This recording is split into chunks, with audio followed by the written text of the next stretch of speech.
네, 오늘 저녁부터 화요일 저녁까지 룻기 말씀으로 함께 기도회를 가지면서 은혜를 나누고자 합니다. 룻기는 넉 장이 있습니다. 넉 장, 1장부터 4장까지가 있는데, 자, 우리 룻기 1장 다 피셨습니까? 룻기는 모압 여인이죠. 모압 여인 룻에 대한 이야기입니다. 근데 여러분 아시지만은 룻은 바로 우리 다윗의 증조모가 됩니다. 엄청난 축복을 받은 여인이에요. 할렐루야. 자, 룻기 말씀 1장부터 함께 오늘 은혜 나눌 텐데, 여러분 구절이 많지가 않아요. 4장밖에 안 되고 그렇기 때문에 한 구절 한 구절 이 말씀을 통해서 함께 우리가 은혜를 받고 우리 믿음도 점검해 보고, 또 우리도 남성분들은 보아스와 같은 축복을 받으시고 여성분들은 룻과 같은 축복을 받으시기 바랍니다. 사사기 다음에 룻기가 있죠. 자, 피셨어요. 구약 성경 403면 2면에 있죠. 자, 우리 먼저 1절부터 5절까지 함께 한번 우리 합독하신 후에 이 말씀 함께 나누겠습니다. 사사들이 지리하던 때에 그 땅에 흉년이 드니라. 유다 베들레헴의 한 사람이 그의 아내와 두 아들을 데리고 모압 지방에 가서 거류하였는데, 그 사람의 이름은 엘리멜렉이요 그의 아내의 이름은 나오미요 그의 두 아들의 이름은 말론과 기륜이니 유다 베들레헴 에브라 사람이더라. 그들이 모압 지방에 들어가서 거기 살더니 나오미의 남편 엘리멜렉이 죽고 나오미와 그의 두 아들이 남았으며, 그들은 모압 여자 중에서 그들의 아내를 맞이하였는데 하나의 이름은 오르바요 하나의 이름은 룻이더라. 그들이 거기에 거주한 지 10년쯤에 말론과 기륜 두 사람이 죽고 그 여인은 두 아들과 남편 뒤에 남았더라. 이 룻기는요, 유대인들이 이 오순절이라고 하죠. 우리 순복음 교회는 오순절을 중요시해요, 그죠? 오순절은 바로 성령께서 강림하신 날이죠, 그죠? 사도행전 2장에 보면은 오순절 날에 이미림에 저희가 다 같이 한 곳에 모였더니 호령이 급하고 강한 바람 같은 소리가 있어 저희 앉은 집에 가득하여 저희가 다 성령으로 충만함을 받고 성령이 말하게 하심을 따라 다른 방언으로 말하기 시작했다고 했어요, 그죠? 이 오순절이 바로 이 유대 명절 가운데 3대 명절 가운데 하나입니다. 이 오순절을 77절이라고 해요. 77절. 일곱이 7번 곱해졌다 이 말입니다. 더해졌다 이 말입니다. 그래서 77에 49죠.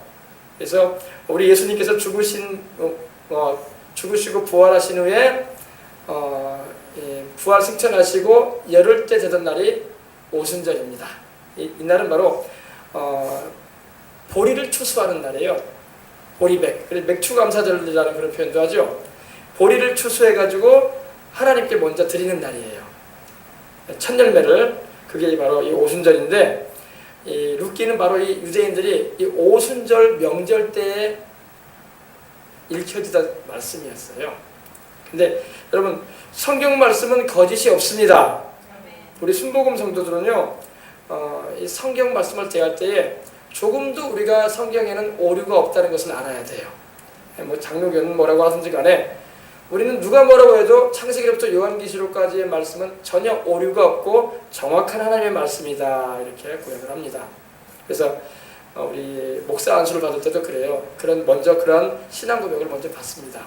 성경이 하나님의 말씀이고 정확무한 하나님의 말씀임을 믿습니까? 이렇게 먼저 물어봅니다. 그러면 이제 목사 안수 받을 대상이 그렇다고, 성경은 정확무한 하나님의 말씀이라고 고백을 합니다. 왜 제가 이렇게 말씀을 드리냐면요, 오늘날도요, 목회를 하고 복음을 전하 교회를 하고 계시는 분들 가운데도요, 성경을 하나님 말씀으로 받아들이지 않은 분들이 많아요. 신학을 하신 분들 가운데도요.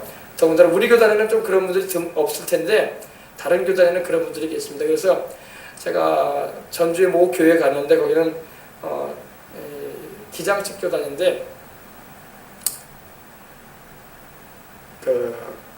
목회자들 모임이 있었는데, 그때 어느 분이 그 앞에 서신 목사님한테 질문하더라고요. 성결교회 목사님이신데 질문하는데 뭐라고 하냐면 이러는 거예요. 목사님, 요나가 실제 있었던 인물입니까? 이렇게 물어보더라고요. 요나. 여러분, 요나 물고기 뱃속에 들어가서 3일 동안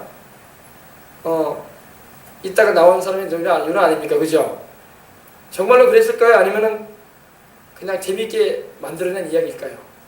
하나님 믿게 하려고 재미있게 만들어낸 이야기일까요? 사실이에요, 사실. 근데 그 목사님 그러더라고요. 픽션입니다. 그러더라고요.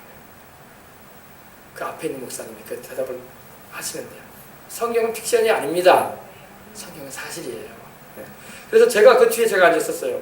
제가 하나 더 물었어요. 그러면 노아는 어떻습니까, 목사님? 그때 한참 노아 영화가 이제 상영됐었대요. 얼마 전이죠? 픽션입니다. 그러더라고요. 성경을 전한다는 교회에서, 기도를 한다는 교회에서 어찌 하나님의 말씀을 픽션이라고 말하냐고요. 그렇게 가르치는 목사님이 되어버리면 어떡하냐고. 그러면 그 교회가 사람들이 안 모이냐? 모여요. 헌금도 많이 거쳐가지고 건물도 지어 땅도 샀어요. 보니까 이거 뭐예요? 이게 무슨 일인가? 하나님 말씀 그대로 전하는 교회는 어떻게 보면 부흥도 안 되는 것 같고 사람들이 별로 호응도 안 보이는 것 같은데, 하나님 말씀을 픽션이라고 말하는 사람의 교회는 왜 이렇게 소위 말해서 부흥될까? 헌금도 모여가지고 막 땅도 사고 밭도 사고 건물도 올리고, 왜 그럴까? 참 아이러니하다. 제가 그렇게 왔어요. 그러지 않아요, 그죠? 하나님 말씀대로 곧이것대로 믿어야지 목회가 돼야 되는 거 아니에요. 근데 하나님 말씀대로 안 믿고 하나님 말씀을 소설로 이야기로 전하는데도 사람은 뭐예요? 무서운 일 아닙니까, 그죠? 무서운 일이에요, 그거는요. 네. 근데 우리 순복음교회는 무서운 교회가 아니에요. 우리 순복음교회는 그대로 하나님 말씀을 그대로 믿습니다. 그죠? 우리는 노아도 실제 인물임을 알고 있고, 또 요나도 실제로 물고기 뱃속에 큰 물고기, 우리는 성경에는 고래라고는 안 나와요. 근데 우리는 대부분 큰 물고기라고 하니까 고래로만 생각해요. 그죠? 성경에는 고래라고 나오진 않아요. 그냥 하나님이 큰 물고기를 예비했다고 했어요. 그죠? 그래서 요나가 물고기 뱃속에서 3일간 주야로 있다가 고래가 토함을 통해서 다시 무트로 나왔다고 말하고 있는 것입니다. 그래서 니느웨에 가서 회개해서 부하잖아요. 그죠? 그래서 여러분, 성경은요 우리에게 도덕적인 종교적인 교훈을 주기 위한 그런 허구, 다시 말해서 픽션이 아니에요. 엄연한 사실을 우리에게 그대로 말씀하고 있는 것임을 믿으십시다. 그래요. 창세기부터 요한계시록까지의 말씀을 우리가 픽션으로 여긴다면은 우리는 거짓말쟁이들이야. 다 거짓말쟁이. 종교심을 부추겨가지고, 사람에게 있는 종교심 부추겨가지고 수많은 사람을 우리가 사기치는 거예요. 그래 안 그래요? 여러분이나 저는 사기꾼이 되면 안 되잖아요. 우리가 복음 전하고 우리 어린이들한테 복음 전하는데, 야 이거 픽션인데 그래도 믿어봐 이러면서 전하면 안 되잖아요. 사실이다. 난 픽션이다. 진짜다. 사실이다. 팩트다. 그래서 우리 전해줘야 할 줄 믿습니다. 이 룻기도 마찬가지. 룻기도요 픽션이 아니라 팩트예요. 할렐루야. 사실의 말씀입니다. 자, 1절 보십시다. 사사들이 치리하던 때에 그 땅에 흉년이 들었다고 말씀을 하고 있습니다. 사사들이 뭘까요? 사사들이 여러분 사사기에 보면 나오죠. 사사들은 바로 여러분 알다시피 출애굽을 하고 난 다음에 가나안 땅에 들어가서 마땅한 지도자가 세워져 있지 않았기 때문에, 왕정 제도가 아직 이루어지지 않았기 때문에 재판하는 사람들이 하나님께서 불러 일으키셔가지고 삼손이나 뭐 운니엘이나, 그죠? 온니엘이나, 그죠? 또 야엘이나 또 기드온이나 이런 용사들을 하나님 불러 일으켜가지고 위경에 처한 이스라엘 백성들을 구해내지 않습니까? 그죠? 근데 그들이 치리하던 그런 때였는데 그 땅에 흉년이 들었다고 말하고 있습니다. 흉년이 들었다. 참 이 흉년은 무서운 거예요. 그죠? 우리 북한의 우리 동포들도 흉년 들어가지고 뭐 90년대 초반부터 해가지고 300만 명이 아사했다고 하잖아요. 굶어서. 그래서 굶주림을 못 견뎌가지고 막 탈출을 하다가 또 여러분 두만강에서 막 죽고 막 그러지 않습니까? 그죠? 흉년이 들었다 말씀을 하고 있습니다. 왜 하나님께서 불러내셔가지고 가나안 땅에 보내셨는데 왜 흉년이 들었을까? 여러분 우리는 고민하지 않을 수가 없어요. 왜냐하면요, 흉년이 들었다는 것은 하나님의 백성들이 하나님 말씀대로 살지 않았다는 거예요. 그죠? 하나님은 분명히 신명기서에 말씀하기를 너희가 내 말에 귀를 기울이고 내 명령에 순종하면 내가 너희를 복주리라. 할렐루야. 복주고 너희로 내가 형통하게 해주리라 하셨어요. 근데 반대적인 현상이 일어났다는 것은 그들이 하나님의 말씀을 어기고 우상을 섬기기 시작하고 이방 풍습을 따라갔다는 거예요.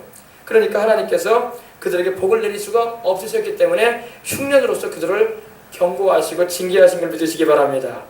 근데 이때가 정말 언제였냐면요, 성경학자들이 살펴보면은 기드온 시대가 아닌가 이렇게 보고 있어요. 기드온 시대, 기드온 아주 여러분, 기드온의 300용사 때 기드온. 예, 기드온 시대 때 미디안에 의해서 기근이 있었다고 기록되어 있기 때문에 이때가 아닌가 이렇게 보고 있습니다. 근데 유다 베들레헴의 한 사람이 그 아내와 두 아들을 데리고 모압 지방에 가서 거류를 했다고 했습니다. 이거 참 중요한 말씀입니다, 여러분. 유다 베들레헴은 여러분 아주 유명한 동네 아닙니까, 그죠? 베들레헴이라는 게 무슨 말이냐면요, 베들이라는 것은 집을 말해요. 집. 그래서 우리가 하나님의 집을 말할 때 베델이라고 하잖아요. 베델. 벳은 집을 말하고 엘은 하나님을 말하거든요. 히브리어는 거꾸로 읽어요. 이렇게 뒤로 해가지고. 그래서 베델이라고 하는데 하나님의 집이라고 하는데, 그래서 베들레헴은 레헴이라는 말은 떡이에요. 떡. 그러니까 베들, 떡. 뭘까요? 떡집. 떡집이에요. 떡집. 네. 놀라운 게 여러분, 예수님이 태어나신 동네가 어디예요? 우리 주님 예수 그리스도께서, 하나님이신 우리 구주 예수 그리스도께서, 하나님의 아들께서 세상에 오실 때 어디에서 태어나셨어요? 동정녀 마리아의 몸에 잉태되셔가지고 베들레헴에서 나오셨죠. 베들레헴, 그죠? 또 베들레헴은 여러분 아주 유명한 사람의 동네죠. 여러분, 유명한 이스라엘의 왕이 누구예요? 사울의 뒤를 이어서 왕이 되었던 사람, 다윗이잖아요. 다윗이 또 태어난 동네가 베들레헴이에요. 베들레헴. 네, 유다 지파의 베들레헴에. 근데 이 베들레헴이라는 것은 그 이름이 떡집이라는 건데, 여러분 이거 영적인 의미도 굉장한 거예요. 왜냐? 여러분, 우리에게 생명의 양식이 누구세요? 예수님이죠. 내가 바로 생명의 떡이라고 했죠. 하늘에서 내려온 산떡이라고 하셨죠. 그래서 나를 먹는 자는 영원히 살리라고 요한복음 6장에서 말씀하셨잖아요. 예수님이요. 예수님이 바로 우리 생명의 양식 아니에요. 떡이란 말이에요. 떡. 그러니까 이 명칭 자체가 떡집인데, 우리에게 생명 양식을 주시는 주님께서 이 베들레헴을 통해서 오셨어요. 2000년 전에. 근데 이 베들레헴, 이제 예수님이 오시기 전인데, 이 유다 베들레헴에 한 사람이 그 아내와 두 아들을 데리고 모압 지방에 가서 거류했어요. 왜 갔냐면은 흉년이 들었기 때문에, 아유 못 살겠다. 경제적으로 어렵고 살림도 힘들고 재산 다 처분해가지고 우리 저기 모압 땅에는 흉년이 없고 농사가 잘 된다고 하는데 이주하자 얘들아 해가지고 이주를 한 거예요. 근데 처음에 이주할 때는 이 흉년만 좀 면하면 다시 돌아오리라 이런 생각을 가지고 이주를 한 것 같아요. 그런데 끝내 돌아오질 않고 거기서 정착을 해버리고 마는 걸 볼 수 있어요. 근데 그 사람의 이름이 여기 나옵니다. 그 사람의 이름은 엘리멜렉이라고 나옵니다. 엘리멜렉이라는 것은, 이 멜렉은 바로 왕을 말할 때 멜렉이라고 했어요. 멜렉. 그리고 엘리는 바로 하나님을 부를 때 엘리라고 하거든요. 그러니까 이 표현이 뭐냐면 하나님은 왕이다 이런 말이에요.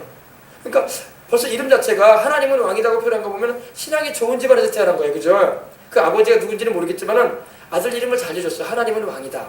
다윗은 하나님을 찬양할 때 왕이신 나의 하나님이여 이렇게 찬양했잖아요. 그죠? 그러니까 믿음이 좋은 집안에서 태어난 아들이면 틀림없어. 유다 지파에. 근데 그 아내의 이름도 나옵니다. 그 아내의 이름은 나옴이다. 나옴이라는 것은 그 이름의 의미가 아름답다, 은혜롭다 이런 의미예요. 그러니까 이름도 참 좋아요. 그죠?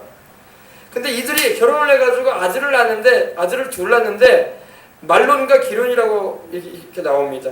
근데 아들 이름을 좀 잘 지어줬으면 좋았을 텐데, 여러분 그 아들의 이름의 의미가 뭐냐면, 말론이라는 말은요, 이 병약하다 이런 말이에요. 병약하다가 뭐예요? 몸이 건강하지 못하다 그런 의미 아닙니까? 그죠? 그리고 기련이라고 줬어요. 기련은 바로 쇠약하다. 아, 이름 잘 지어줘야 돼. 그죠? 여러분도 여러분 결혼하셔가지고 하나님이 자녀를 주시면 아들이든 딸이든 기도하시는 가운데 성경 안에서 말씀으로 잘 받으셔가지고 이름을 지으시기 바랍니다. 이렇게 지으면 안 돼. 말론, 병약하다. 부를 때마다 너는 병약한 애기야. 그럼 건강할 수가 없지. 너는 쇠약한 애기야. 너는 약해. 그러면 얼마나 정말 듣는 사람도 애처롭고, 그 이름을 지어준 부모도 참 어떻게 생각이 그랬는지 이렇게 이름을 지어준 거예요. 근데 이제 이들이 바로 유다 베들레헴 에브라 사람이라고 말씀하고 있습니다. 에브라스라는 것은 이 베들레헴의 옛 이름인데, 미가서 5장 2절 보면 우리 예수님께서 태어나실 장소에 대해서 예언이 되어 있는데, 미가 선지자가 말하기를 베들레헴 에브라다야, 네가 유다 족속 중에서 작을지라도 내게서부터 왕이 나오실 것이다 이랬거든요. 바로 우리 예수님을 예언한 거예요. 에브라스는 에브라다를 말하는 겁니다. 베들레헴의 동네 이름이에요. 근데 이들이 이제 모압 지방에 가서 삽니다. 이제 재산을 다 처분하고 땅도 팔고 이제 고향 이 하나님이 주신 기업을 팔아버리고 간 거예요. 가서 모압에 가서 삽니다. 처음에 갈 때는 뭐 잠시간 좀 살다가 오려고 오는 마음으로 간 거였을 겁니다. 근데 나중에는 거기서 그냥 주저앉아 살아버려요. 이게 문제예요. 여러분, 우리 하나님의 백성이 하나님이 너에게 있어야 할 자리에 있지 못하고 벗어나는 것은 축복이 아닙니다. 이걸 알아야죠. 여러분들이 섬기는 교회에서, 여조순복음교회에서 여러분들이 섬기는 자리가 있잖아요. 그 자리, 여러분 선거되든 교사든 간에 그 자리 있잖아요. 또 여러분이 구역장을 하시든지, 그죠? 그 자리를 여러분 떠나간다는 것은 복된 일은 아닌 거예요. 힘들고 때로 괴롭고 마치 흉년이 들듯이 참 일은 안 되는 것 같고 마음은 무겁고 지치고, 그래도 그 자리에서 지키면서 하나님의 긍휼을 구하고 은혜를 구하면서 이겨내시기 바랍니다. 근데 보세요. 이 엘리멜렉과 나오미와 그 두 아들은요, 그냥 떠났어요. 살기가 힘들다. 흉년이 들어서 못 있겠다. 저 모압 땅에는 이방 땅이긴 하지만, 우상 숭배하는 땅이긴 하지만은 거기는 먹을 게 풍부하다더라. 농사를 지어도 농사도 안 되고, 이거 지어놓고 좀 열매를 거둘러 가면 이방 민족이 와서 미디안 족속이 뺏어가 버리고, 참 슬프다. 여기 있지 말자고 떠났다는 거예요. 아니, 떠나면 안 돼요. 그 시련의 기간이 올 때는 겸손하게 하나님 앞에 기도하면서 때를 기다려야 할 줄 믿습니다. 그런데 떠나고 말았던 거예요. 그래서 나오미의 남편 엘리멜렉이 이방 땅, 이 모압 땅에 가서 죽고 맙니다. 죽고 나오미와 그 두 아들만 남았어요. 이때 나오미가 깨달았어야지. 우리가 왜 하나님이 주신 기업인 가나안 땅, 이 좋은 땅, 이 베들레헴을 왜 우리가 등지고 와가지고 이렇게 살았던 거, 내 남편이 일찍 이렇게 세상을 떠나는구나. 그리고 얘들아, 우리 다시 고향 땅으로 가자. 하나님께서 우리에게 기업으로 주신 그 땅으로 가자꾸나 하면서 가야 되는데, 이 나오미의 마음에는 남편이 죽었어도 그래도 듬직한 두 아들이 있는데 이 생계에는 지장이 없을 것이다. 이런 이 세상적인 생각만 했던 거예요. 그리고 주저앉아 버렸어요. 여러분, 우리 인생들이, 사람들이 참 우둔한 게 뭐냐면요, 하나님이 우리를 징계하실 때에, 또 하나님께서 여러 가지 조치를 취하실 때에 우리가 그 하나님께서 하시는 일을 별스럽지 않게 생각한다는 거예요. 딱 깨닫고, 내가 돌이켜야 되겠구나, 내가 하나님께로 돌아가야 되겠구나, 이렇게 정신을 딱 차리면 되는데 그냥 현실 생활에 안주해가지고 주저앉아버린다는 거예요. 그래가지고 하나님이 경고하시는 것을 무감각하게 흘러보내는 겁니다. 이 지금 나오미가 지금 그러고 있는 거예요.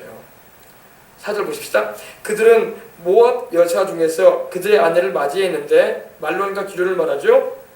하나의 이름은 오르바요, 하나의 이름은 루시더라. 여러분, 예수님을 믿는 우리는 안 믿는 불신자와 결혼할 수 있습니까? 결혼하지 않아야 됩니까? 대답을 못 하세요. 안 믿어도 예쁘면 결혼해야죠, 남자분들, 그죠? 절세 미인이면 결혼하는 거죠. 눈 깎고 결혼해야죠. 신앙이야 내가 끌어당기면 되는 거 아니겠습니까? 불교를 믿든지 이단종파에 빠진 사람이라도 이쁘면 돼, 그냥. 이쁘면 넘어가는 거야. 하나 접고 들어가는 거죠. 그냥 고리타분하게 목사님 그런 말을 합니까? 이러면서 말할 분도 있을 수 있고, 또 우리 여성분들도 마찬가지야. 직장 좋고만 돈 잘 벌면 되죠. 능력 있으면 되지. 교회 안 다니면 어때요? 교회 나오자고 내가 조르면 나오겠죠. 아니에요, 여러분. 그렇게 해서 될 것 같지만 안 그래. 믿는 사람은 믿는 사람하고 결혼하는 게 제일 최선이에요. 하나님은요, 우리에게 온전한 뜻을 말씀하시는데 믿지 않은 자와 멍에를 함께하지 말아라 이러셨어요. 믿지 않은 자는 뭐예요? 불신자들과 우리가 멍에를 함께하지 말라는 것은 불신자들이 경영하는 직장에 가지 말아라. 불신자들이 일하는 현장에서 너도 같이 일하지 마라, 이런 말이 아니라 인생의 짐을 함께 짊어지고 갈 수 있는, 평생에 함께할 사람은 믿는 사람을 만나라는 거예요. 알겠습니까? 네. 이방 여인과의 결혼은 하나님이 금하셨던 일이었어요. 이 당시에도요. 왜냐하면 이방 죄악된 그런 우상숭배, 이 모압 사람 같은 경우는 우상숭배했거든요. 이 금오스라는 우상을 섬기기도 하고, 심지어는 모압과 암몬 족속은요, 어린애를 불로 지나가게 만들고 인신제사를 드리는 그런 무시무시한 종교를 가지고 있었어요. 그러니 하나님께서 이방 종교를 믿는 자들과 결혼하라고 안 하시죠. 그걸 따르게 되고 미혹을 받기 때문에, 미혹받는다는 것은 속아서 잘못된 길로 같이 가게 되기 때문에, 오늘날도 우리 주님은요, 우리 주의 백성된 자에게 이런 이방 우상 숭배자나 불신자를 배우자로 맞이하는 것을 하나님의 온전한 뜻으로 우리에게 나타내지 않습니다. 잘 알아두셔야 돼요. 신앙이래요, 나중에요. 하나님께서 주신 영생도 나중에 잃어버릴 수 있어요.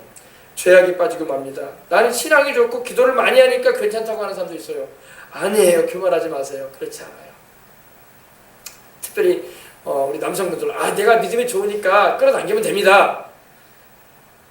안 끌어당겨진다니까. 잘 안 돼. 여성분들도 마찬가지예요.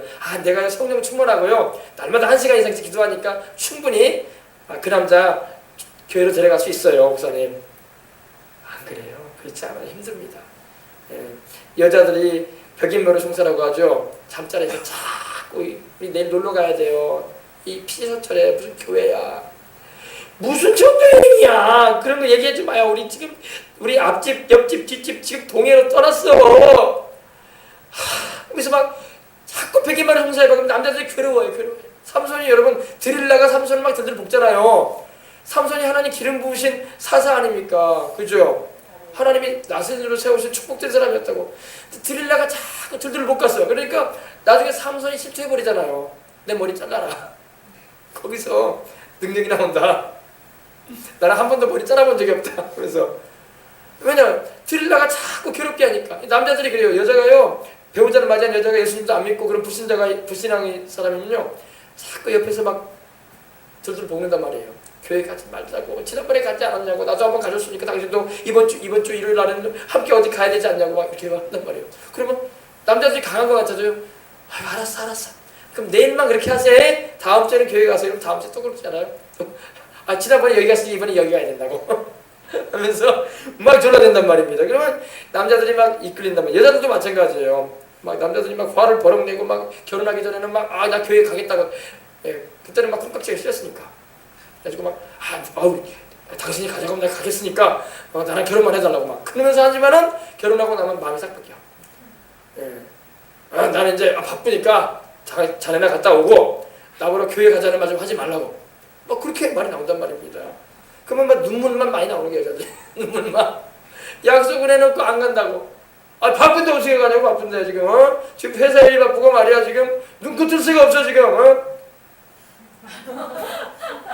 그런단 말이에요. 그러면서 그러면 여자들이 별말 안 하거든. 뭐 말도 못하고. 왜? 생기게 다니는 일인 줄 알고. 또 먹고는 살아야 되니까. 자식을 키워야 되는데 어떡해. 그죠? 그러니까 여러분, 안 믿는 사람하고는 어지간해서는 결혼해서는 안 돼요. 주 안에서 만나시길 바랍니다. 더군다나 하나님께 소명을 받아서 쓰임받아야 할 남녀들이, 여러분과 같은 남녀들이 말이야, 불신 배우자 만나가지고 하나님 부르심의 그 소망도 잃어버리고 방황하는 이들이 한둘이 아니야. 목사님들도요, 믿음이 안 되는 사모님 만나가지고 고생하는 목사님들도 많고, 사모님들도 자기는 성령의 불을 받고 은혜를 받아가지고 은혜 위주로 하나님의 족으로 사모로 사용하고 싶은데 남편은 성령도 못 받고 그냥 머리만 꽉 들어쳐가지고 글씨만 많이 알아가지고 그런 분 만나면 얼마나 고생인지 모르. 서로 고생이야. 또 애는 태어났으니까 또 같이는 살아야지. 저 하나님 이혼하지 말라고 하시니까. 그러니까 평생 짐만 되는 거예요. 십자가 지고 가는 거예요. 십자가 지고 가는 거예요. 그러니까 믿는 사람은 믿는 사람하고 결혼할 수 있도록 기도하시기 바랍니다. 근데 보세요. 이 모압 여자 중에서 말론과 기련이 그들의 아내를 맞이합니다. 근데 하나의 이름은 오르바고 하나의 이름은 루시였어요. 그들이 거기 거주한 지 10년쯤에 말론과 기련 두 사람이 또 죽습니다. 이 나오미는 너무나 슬픈 사람이에요. 그죠? 원래 나오미라는 그 이름이 뭐라고 했습니까? 아름답다, 은혜롭다, 얼마나 좋은 이름이에요. 그죠? 근데 인생 자체가 아름답지가 않아. 인생 자체가 은혜롭지가 않아. 남편 죽지, 자식들 다 죽지, 자손도 없어. 며느리만 딸랑 둘 남아. 과부생만 남아. 시모와 과부 며느리 둘. 그래서 그 여인은 두 아들과 남편 뒤에 남았더라. 참 여러분, 여기서 남았더라는 말은요, 그 히브리어 의미가 그냥 부지했다, 연명했다 이런 말이에요. 인생이 참 비참해졌다 이 말이죠. 행복해졌다는 말이 아니에요. 그런데도 우리 하나님께서 뒤에 보면 이 나오미를 불쌍히 여기시는 걸 믿으시기 바랍니다. 불쌍히 여기주세요.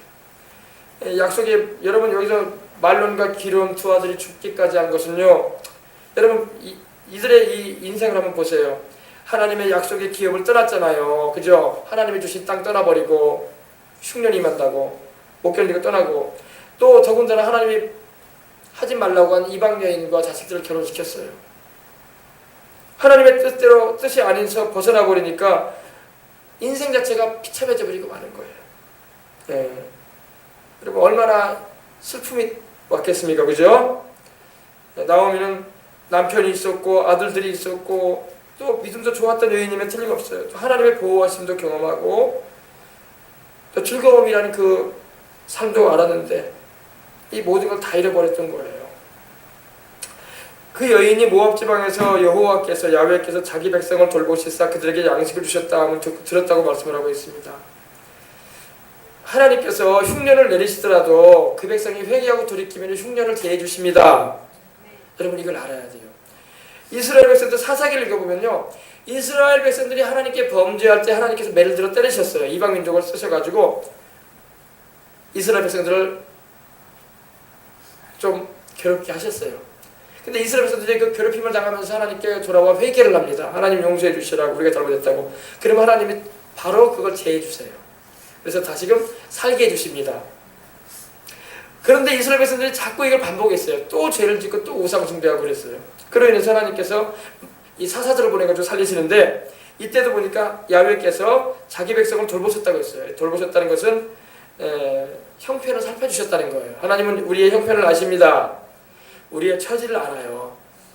여러분이 고민하고 있는 것이 뭔지는 모르겠지만은 인생 살아가면서 여러분들이 고민하고 있는 직장 문제, 진로 문제, 또 앞으로 이루게 될 가정의 문제, 또 여러 가지 필요한 것에 대해서 하나님은 알고 계십니다. 아멘. 여러분 하나님께 그래서 기도하시면 돼요. 할렐루야. 네.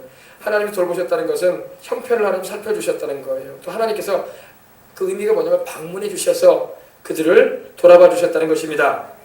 그래서 흉년이었던 그 땅에 하나님께서 양식을 주시기 시작하셨어요. 이제 곡식을 심어도 양식이 열매도 잘 맺고 비도 내리고, 그래서 이런 소식이 이 나오미에게까지 들려오는 겁니다. 그래서 나오미가 두 며느리와 함께 모압 지방에서 돌아오려고 하여 있던 곳에서 나오고, 두 며느리도 그와 함께 유다 땅으로 돌아오려고 길을 가는 중이었어요. 며느리가 젊은 며느리들인데, 그죠? 아니면 20대 후반 내지 30대 초반밖에 안 되실 것 같아요. 아니, 유대 나라에서는 그보다 조금 더 일찍 결혼할 수도 있어요. 그러니까 20대 중반 정도의 여러분들 나이보다 좀 더 어릴 수도 있어요. 그런 며느리들이었어요. 오르바도 그렇고 룻도 그렇고. 왜냐면 결혼한 지 10년 정도밖에 못 사는 가운데 남편들이 죽었기 때문에, 세상을 떠났기 때문에. 그러니까 아이도 없고, 그러니까 과부 셋이서 돌아오는 거예요. 과부 셋이서. 나오미가, 이 시어머니인 나오미가 두 며느리들에게 말을 합니다. 너희는 각기 너희 어머니의 집으로 돌아가라. 너희가 죽은 자들과 나를 선대한 것 같이 야훼께서 너희를 선대하시기를 원한다. 이렇게 말을 합니다. 이 시어머니인 이 나오미는 이 며느리들을 참 배려해주는 사람이에요. 그죠? 자기도 살 길이 막막하거든. 이제 정말 누구 하나 도와줄 사람도 없는 그런 비참한 지경에 이제 자식도 없고 남편도 없고 의지할 데는 없는 여인이 늙은 노인이 되고 말았어요. 근데 며느리들이라도 있어야지 좀 삶에 도움이 될 거 아닙니까? 근데 며느리들이 젊으니까 안 되겠다. 너희 인생 찾아가라 이 말이에요. 그러면서 너희가 죽은 자들은 바로 자기 두 아들이죠. 두 아들과 두 아들 말론과 기르온에게 선대한 것 같이 하나님께서 야훼께서 너희를 선히 대해 주시기를 원한다. 축복해 주는 거예요. 그러니까 이 시어머니가 며느리를 축복해 주는 거예요. 그러면서 여기서 선대한다는 것은 그 의미가 은혜를 베풀어 주기를 원한다 이 말이에요. 하나님께서 언약적인 그런 사랑을 나타내 주기를 원한다 이런 말인데, 야훼께서 너희에게 허락하사 각기 남편의 집에서 위로를 받게 하시기를 원하라. 남편들이 이미 죽었지만은 너희들이 새로 시집을 가라 이 말이야. 젊은데 이렇게 혼자 살 수 없지 않느냐. 애가 있는 것도 아니고 너희 그 모압 땅에 남아서 또 다른 남자들을 만나서 가정을 이루어도 된다. 그 말을 말하는 겁니다. 그래서 위로받기를 원한다는 것은 바로 너희가 이렇게 나 따라오면 안정도 안 되고 너희 장래에 대한 보장도 되지 않는다. 나를 따라오지 말고 너희 모압 땅 거기서 다른 남자들을 만나서 너희가 젊으니까 애도 없고 그러니까 제처해서 살아라 이렇게 하는 거예요. 네. 이 여성들은 그런 게 있어요. 여성들은 혼자 사는 것보다 남편을 만나서 가정을 이루어갈 때의 안정감을 누리는 거예요. 그래서 이 나오미가 그걸 얘기해 주는 거예요. 너희가 나를 따라오면 안정을 얻을 수가 없다. 너희가 이 지방에 남아 있어서 남편을 새로 얻어서 가정을 이루게 되면은 그 남편을 의지해서 안정적인 휴식을 얻으면서 인생을 살도록 해라. 이렇게 경제적으로 해놓고 이렇게 얘기를 해주는 겁니다. 그리고 그 며느리들에게 입을 맞춰줍니다. 입을 맞추는 것은 바로 이제 그 고대 군중의 관습인데 지금도 중동에서는 이렇게 입을 맞춘다고 하더라고요. 남자가 남자에게도 입을 맞춰주면서 인사를 해주는 거예요. 이렇게 포옹도 해줄 뿐만 아니라. 근데 이스라엘에서는 그 당시에 이렇게 관습 가운데 하나입니다. 그들이 근데 소리를 높여서 막 울어요. 시어머니도 울고 두 며느리도 울어요. 왜? 그동안 10여 년간 같이 살아오면서 정이 있잖아요. 그렇죠? 예, 온갖 어려움과 기쁨을 함께하면서 정이 깊었던 거예요. 그리고 시어머니가 참 좋죠. 예. 자기만 생각하지 않고 며느리의 일생을 생각해주면서 그러니까 며느리들도 그게 고맙고 그래서 그랬는지 막 우는 거예요. 막. 그래서 그들이 소리를 높여서 울었다는 것은 막 목을 놓아서 막 엉엉 울었다는 거예요. 막 어머니 어머니 그래서 막 울었다는 겁니다. 얘들아 그래서 막 새 과부가 그랬다는 거예요. 근데 여러분 여기 이제 보십시다. 10절에 보니까 나오미에게 이르되 아니니이다. 우리는 어머니와 함께 어머니의 백성에게로 돌아가겠나이다. 이 며느리들은요 출가 외인이기 때문에 이제 백성에게로 어머니의 백성에게로 돌아가겠다는 것은 무슨 말이냐면 이제 어머니가 가시는 곳에 우리도 가겠다 이런 의지를 말하는 거죠. 나오미가 이르되 내 딸들아 돌아가라. 너희가 어찌 나와 함께 가려느냐. 내 태중에 너희에게 남편들 아들들이 아직 있느냐. 옛날에는요 이 유대 나라에서는요 자식을 남기지 못하고 남편이 죽은 이 며느리를 위해서 이 계대 결혼이라고 해가지고 동생이 그 형수를 통해서 형의 자손을 남겨주는 그런 제도가 있었어요. 예. 그래서 나오미가 지금 말하는 것은 내게는 두 아들밖에 없었고 이제는 나는 애도 낳을 수 없는 형편에 있다. 그러니 너희가 또 내가 애를 낳는다고 해도 재혼을 해서 애를 낳는다고 해도 그 아이가 자라기까지 너희가 기다려줄 수가 없지 않느냐. 그러면서 돌아가라. 그런 걸 말하는 겁니다. 나오미가 이르되 내 딸들아 돌아가라. 너희가 어찌 나와 함께 하려느냐. 내 태중에 너희의 남편들 아들들이 아직 있느냐. 내 딸들아 되돌아가라. 나는 늙었으니 남편을 두지 못할지라. 가령 내가 소망이 있다고 말한다든지 오늘 밤에 남편을 두어 아들들을 낳는다고 하더라도 너희가 어찌 그들을 자라기를 기다리겠으며 어찌 남편 없이 지내겠다고 결심하겠느냐.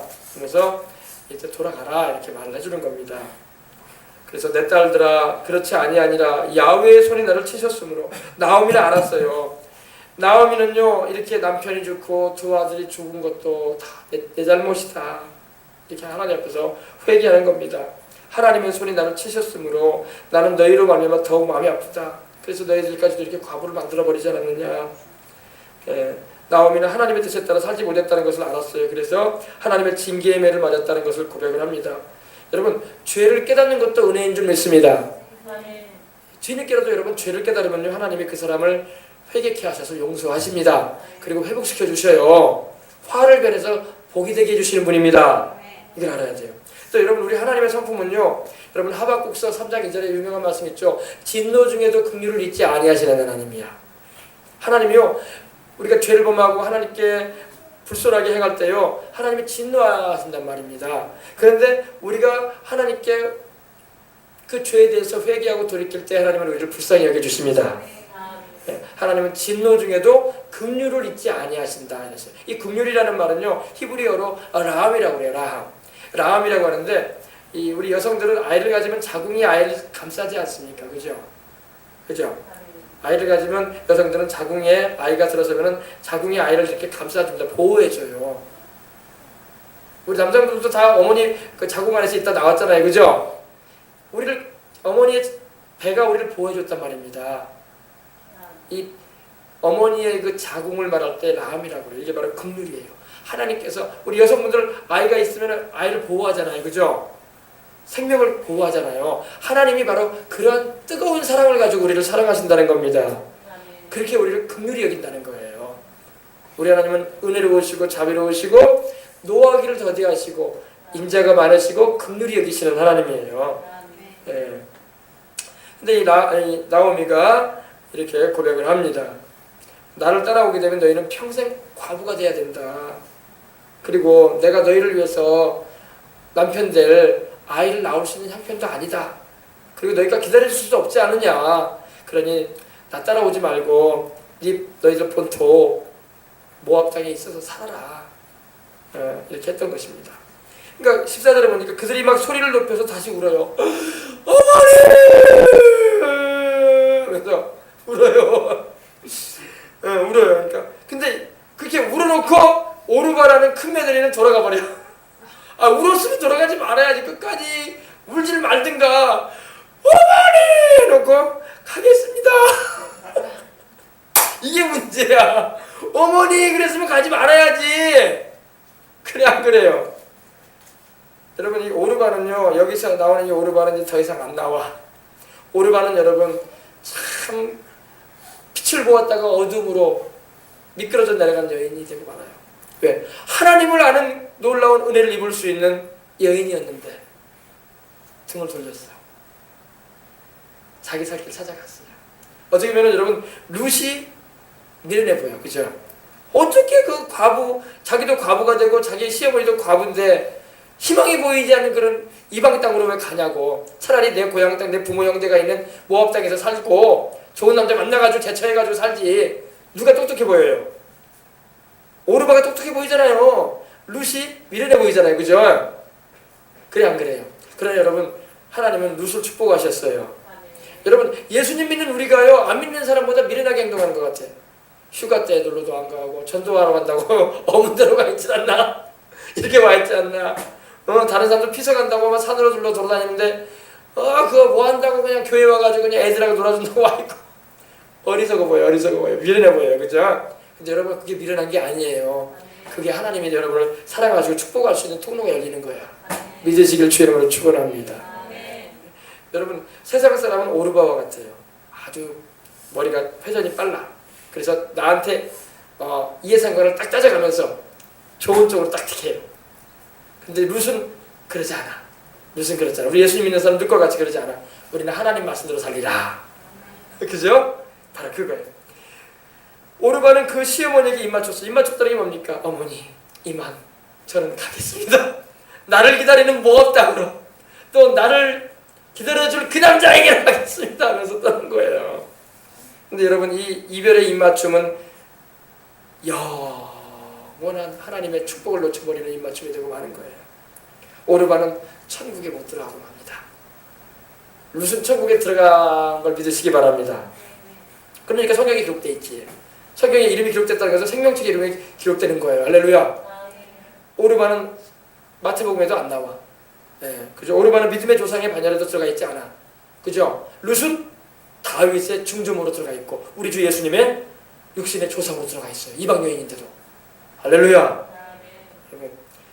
이 룻은요 단순히 그 어머니 시어머니를 공경하는 마음을 가지고 그 효성을 가지는 그걸 넘어서서 시어머니로부터 그가 들어왔던 하나님에 대한, 이스라엘의 하나님에 대한, 하늘과 땅의 유일하신 하나님에 대한 신앙의 영향을 받았던 거예요. 그리고 확고한 믿음을 통해서 결단을 내린 거예요. 나는 우리 시어머니가 믿는 그 하나님을 따라가리라. 할렐루야.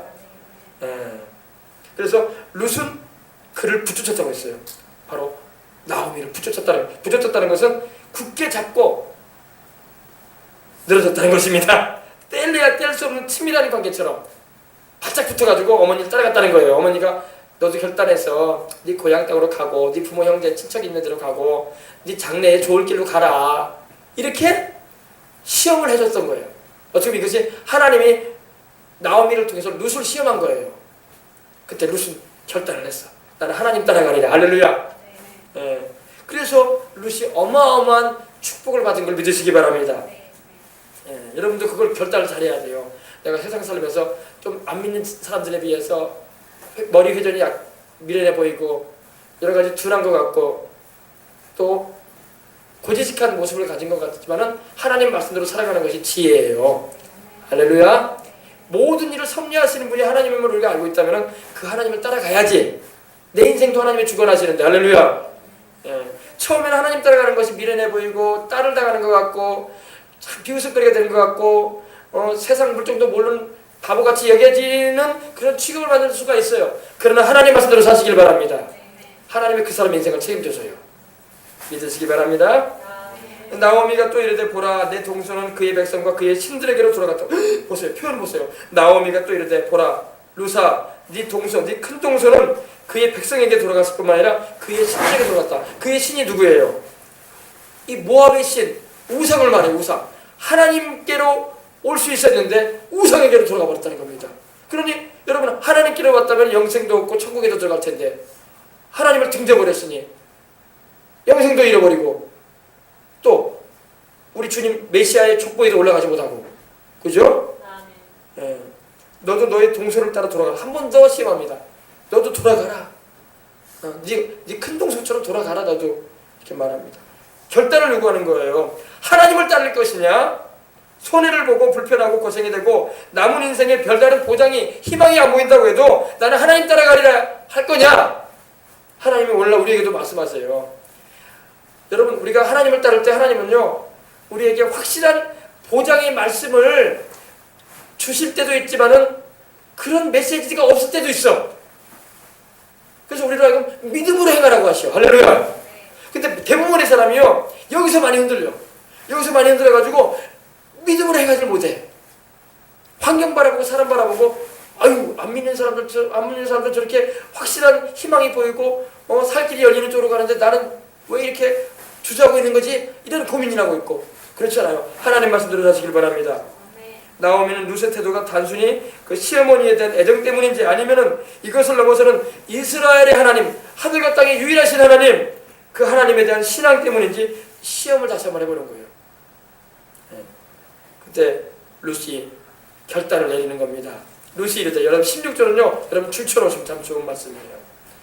루시 이르되 내게 어머니를 따라하며 어머니를 따르지 말고 돌아가라 강권하지 마옵소서. 어머니께서 가시는 곳에 나도 가고 어머니께서 머무시는 곳에 나도 머물겠나이다. 어머니의 백성이 나의 백성이 되고 어머니의 하나님이 나의 하나님이 되시리니 어머니께서 죽으시는 곳에 나도 죽어 거기 묻힐 것이다. 만일 내가 죽는 일 외에 어머니를 떠나면 야훼께서 내게 벌을 내리시고 더 내리시기를 원하나이다 하는지라. 대단하죠. 이런 여자 배우자를 만나야 돼. 이런 여자 만나야 돼. 오르바같이 그냥 머리 회전 빨라가지고 금세 그냥 울었다가 그냥 갈게요. 이런 코미디 하는 사람 만나면 안 돼. 아주 지조가 있고 절개 있는 신앙. 할렐루야. 하나님은 우리에게 지조와 절개를 요구할 때가 있어요. 이 세상은요 점점 예수님 믿기가 쉬워지는 세상이 아니라 어려워지는 세상에 우리 접어들고 있어요. 이때 하나님 우리의 믿음의 절개를 테스트하세요. 이래도 네가 나를 따를 것이냐? 너에게 별다른 희망이 보이지 않는 것 같지 않느냐? 이래도 네가 나를 따를 것이냐? 나의 계명대로 살 것이냐? 결단을 요구할 때가 있어요. 여러분 그 결단에 여러분이 합격하시길 바랍니다. 그럼 하나님 여러분 인생 책임지는 거야. 꽉 붙잡아 주시는 하나님. 알겠습니까? 보세요. 아주 뛰어난 신앙 고백이에요. 베드로가 주는 그리스도여 살아계신 하나님의 아들이라고 빌립보 지방에 가셔서 갔을 때 우리 주님께서 물었을 때 대답했던 그 못지않은 대답이야. 그 못지않은 대답. 어머니께서 가시는 곳에 나도 가겠습니다. 룻은요 하나님을 공경했던 이 시어머니 나오미의 신앙을 그 영향을 받았으면 틀림없어요. 시어머니가 얼마나 이 모압 여인이었지만 며느리들에게 하나님에 대한 얘기를 많이 했겠어요. 출애굽한 얘기도 해주면서 하나님이야말로 유일하신 하나님이다. 다른 건 다 우상이고 잡습니다. 그죠? 그러면서 너희도 하나님을 섬겨야 된다.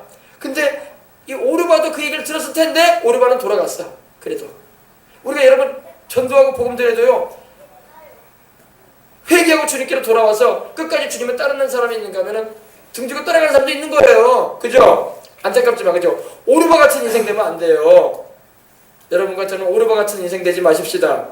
요한복음 6장 보면요 예수님께서 이 오병이어의 기적도 행하시고 사람들을 많이 먹이셨거든요. 그러니까 사람들이 막 어마어마하게 몰려왔어요. 근데 나중에 예수님께서 생명의 떡에 대해서 말씀하시면서 내가 바로 생명의 떡이라고 하면서 영적인 의미를 말씀하시니까 못 알아듣고 예수님을 다 떠나가 버려. 그런 장면이 나와요. 그때 예수님께서 제자들에게 하셨던 게 이거예요. 너희도 가려느냐 하셨어요. 그러니까 그 중에 베드로가 딱 나서가지고 하는 거예요. 주는 살아계신 하나님의 아들이시요 또 생명의 말씀이시오매 우리가 어디로 가겠습니까? 우리는 주는 하나님의 아들이신 걸 알고 있습니다 하면서 안 떠나가요. 할렐루야. 떠나는 사람들은 많았지만 안 떠났단 말이에요. 안 떠났으니까 영생도 없고 안 떠났으니까 성경에도 기록이 되지. 떠난 사람들은 기록도 안 돼. 지워져 버렸어.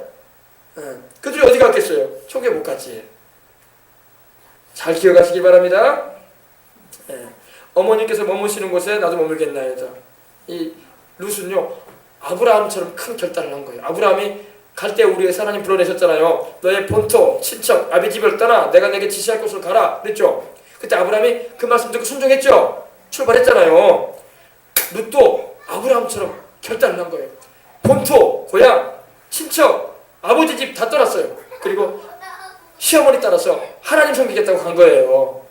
그러니 하나님께서 이 룻을 지금 이 장면을 하나님이 이거 보고 계셨을 때 얼마나 기쁘셨겠어요. 그죠? 우리 하나님 살아계시는데 이방 여인임에도 불구하고 타락한 우상숭배의 족속에서 태어난 여인임에도 불구하고 이렇게 나를 알고 있구나. 그래서 주님을 따를 때 주님께서 기뻐하신 줄 믿습니다.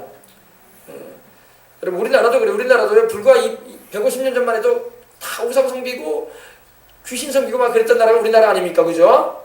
근데 여러분 우리나라의 이 영혼들이 우리 주님을 믿기로 결단하기 시작했어요. 할렐루야. 그랬더니 우리나라가 이렇게 6.25의 잿더미 이후에 이렇게 경제적인 성장도 이런 거 아닙니까? 하나님 복을 주셔서 그죠?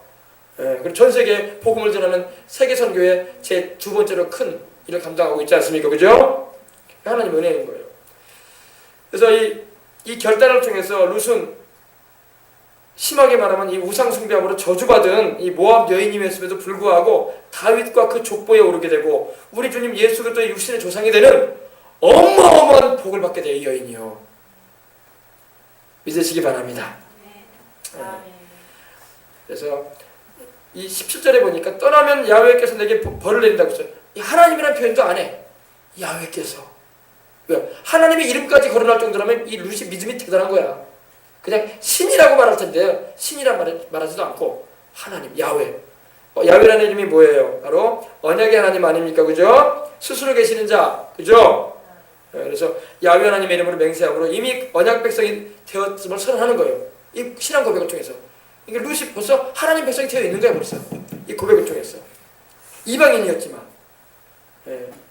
과거에 이방인들이 이스라엘 민족처럼 선민이 되려기 위해서는요 어떻게 해야 되냐면요 남자들은 할례를 행했어야 돼요. 그럼을 통해서 유대인이 되는 거고 여자들은요 신앙 고백을 했어요. 신앙 고백. 나는 이스라엘 하나님을 아주 믿습니다. 할렐루야.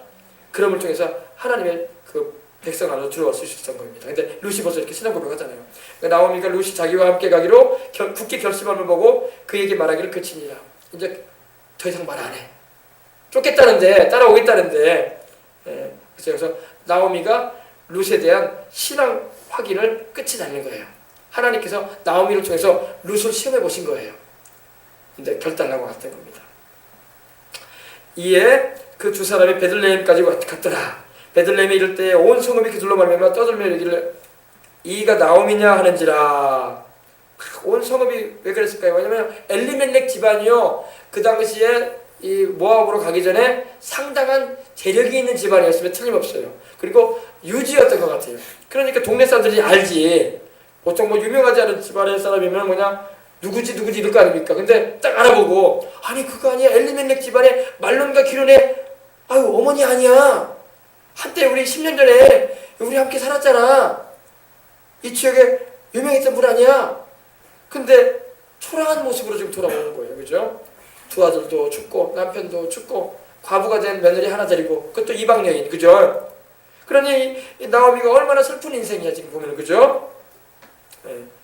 그러니까 막 사람들이 막 그렇게 오니까 금이 환영을 하는 게 아니라 수근수근 됩니다. 막 수근수근 떠들어대면서 어떻게 저렇게 됐대.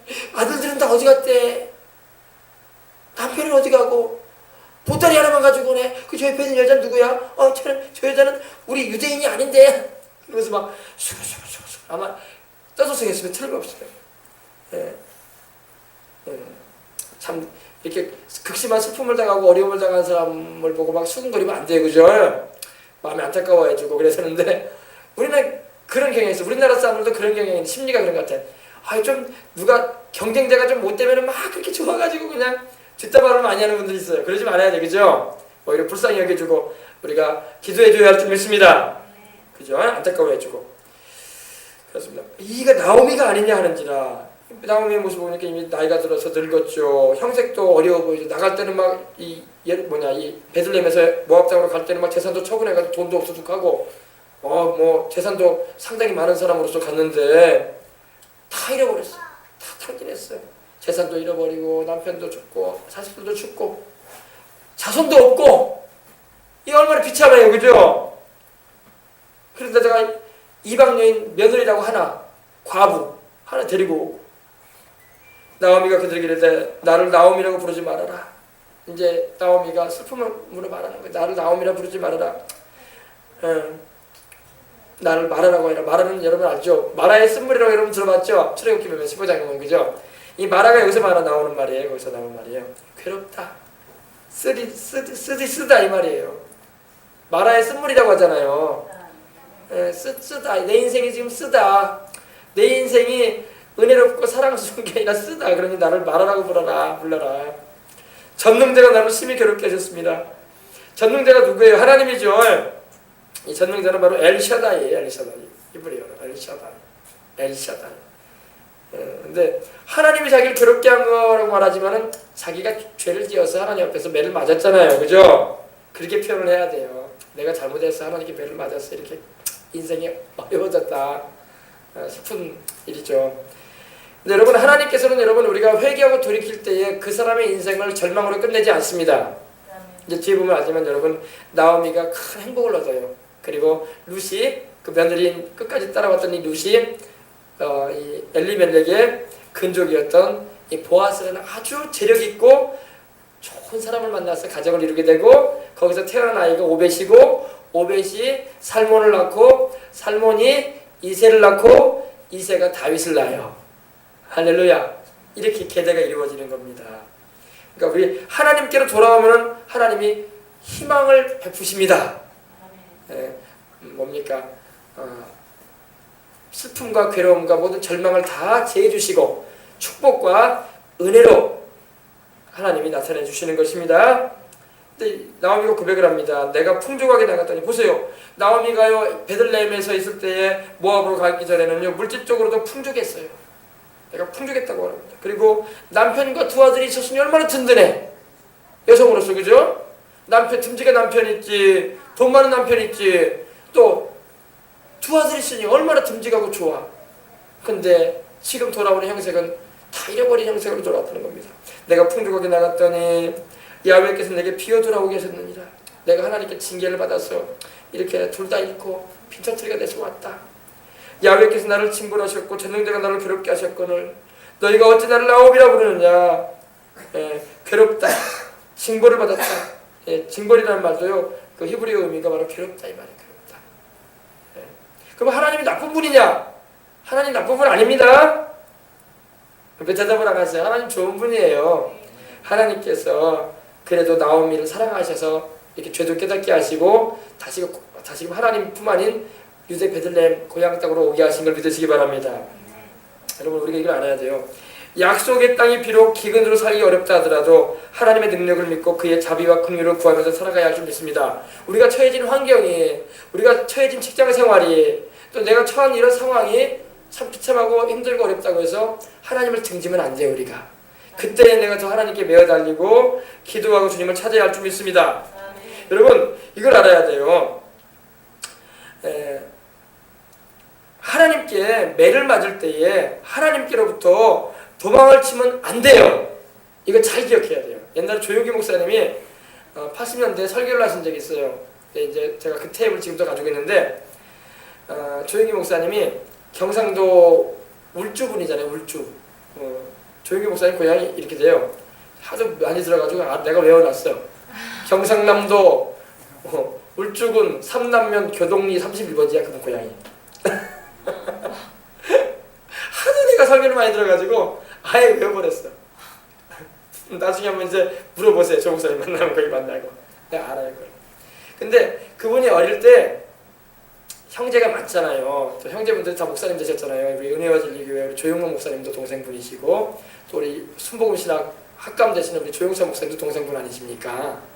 근데 이제 내리 9남매를 낳았대요. 어머니가 이제 소천을 하셨죠. 조 목사님 어머니가요. 아버님도 소천하셨고 조 목사님도 이제 75이 넘으셨으니까. 근데 이제 그러신 거예요. 어릴 때 형제들이 많다 보니까 또 장남이다 보니까 위로 누나가 하나 있었지만은 장남이다 보니까 매도 많이 맞으셨던 것 같아요. 어머니한테. 근데 뭐 옛날에 뭐 매를 맞을 때 뭐 뭘로 맞았겠습니까? 뭐 요사이 같으면 뭐 플라스틱 매가 있겠지만은 그 당시에는 대부분 뭐냐면 이제 아궁이 불 때는 뭐 그런 거거든요. 부지깽이거든요. 아궁이 불 때는 부지깽이. 근데 이제 어머니 말 안 들어가지고 이제 조 목사님이 어릴 때 이제 우리 애기 정도 또래 될 겁니다. 그 정도 되셨던 것 같아요. 예를 들어보니까 어머니가 잡으러 온데 자기 혼내려고 막 부른대요. 용기야! 그러면서 그러신데 그러면 이제 벌써 딱 직감하죠. 이거 엄마 목소리가 무섭다. 나 때리려 온다. 그래가지고 도망을 친다는 겁니다. 도망을 친다는 거예요. 그럼 어머니가 이제 부지깽이 들고 이제 쫓아온대요. 근데 아직 어리기 때문에 도망을 오래 못 가죠. 한 중학생 정도만 돼도 더 빨리 도망칠 수가 있죠, 엄마보다. 근데 아직 어리기 때문에 초등학생도 안 되고 그런 나이 때문에 몇 걸음 못 가서 잡히고 말을 맞잖아요. 그러니까 매를 때리는데 도망치면서 어머니 쫓아오면서 이게 조 목사님 자기 표현이 그러시더라고. 내 종래! 그래서 경상도 말하면서 막 도망친대요. 그러면 어머니가 이런 거기서 서러우면서 막 매를 때리는데 매 끝쪽 있잖아요. 끝쪽. 끄트머리를 종아리를 맞는데 아프다는